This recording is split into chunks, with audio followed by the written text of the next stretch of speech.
Kumusta, gaganda ang araw sa inyong lahat, no, mga ka-farmers. Sobrang ganda ng tingnan ang ating tataniman. So hanggang doon pa mga ka-farmers, no, sa kahuyan. Okay, yan, nasa bandang gitna ako. So dito sa likuran mga ka-farmers, no, kasama pa ito din eh. Kaso lang hindi pa na araro o na traktura. So malaki pa to dito banda, nasa 1 hektarya pa kaping. Yan. Tapos malapit lang po ito sa highway. Yan ang highway banda yung mga farmers. Ito ang hindi na araro, malaki pa. Nasa 1 hektarya. At doon banda nasa 3 hektarya pa ang hindi nararo. Ang nararo din ni banda hindi pa nakuros. So din ni banda nakuros na, kaya malinis na tingnan mga farmers hanggang dulo. So ang nararo mga ka-farmers ay nasa mga 5 hektarya pa, no? So ganyan ka laki na ang nararo. So ang gabuong lawak nito lahat hanggang doon, simula dyan papunta doon mga ka-farmers, share ko lang po sa inyo yung sa gilid ng mga kahuyan ay nasa 11.8 hectares yan. Tapos simula doon sa kawayan sa bandang dulo papunta din yon ang kalsada papunta dyan. Okay, so napaka luwang ito ng area mga ka-farmers na tataniman po natin ng gulay.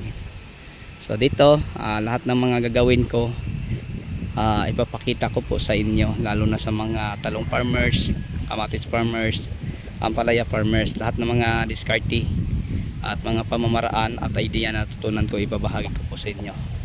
So lahat mga ka-farmers, no, gawan ko ng video para po sa inyo. Katulad sa paglalamprep, no, pinapakita ko na sa inyo. Tapos yung paghanda ng mga ipot ng manok. So yung mga nakatambak doon, mga ipot ng manok, at saka dito mga ipot din. So mayroon na tayong 4 na elf na ipot ng manok, no, na naka-ready. At saka doon banda mayroon doon 2. At saka din banda 2 ito, at saka yung isa doon. Tapos yung mga taon natin, paparinin na sila kasi kakain na kami. So meron tayong kasamang tao ngayon din na 10 sila. Okay, so namutol po kami ng kawayan.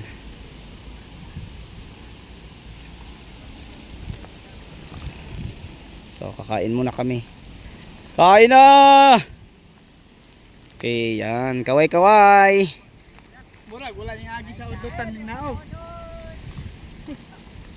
Murag wala ning naog sa udutan. Wala mi kay sa wala ka to nagbutan sa mega jacket nadribilde nga nagabas. Yan. So ready na to. So arawin pa to uli mga ka-farmers, no, kasi yung iba ay hindi pa nakuros. Yung banda nakuros na, kaya maganda. Din yung banda mga ka-farmers kulang pa ito. Araruhin pa to pakuros. At saka ito.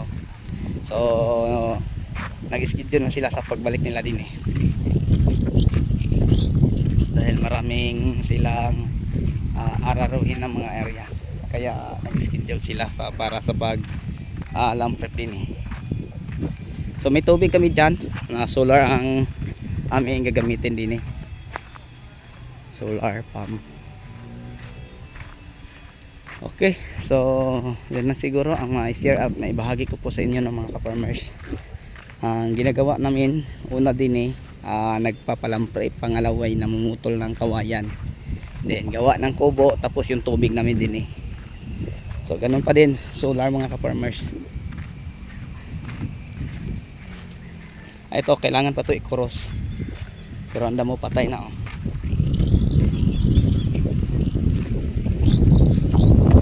nararuhin pa to ulit mga ka-farmers. So, napakalaki nito, nasa 11.8 hectares lahat. Kain muna kami kasi gutom na. Yan ang service namin mga ka-farmers.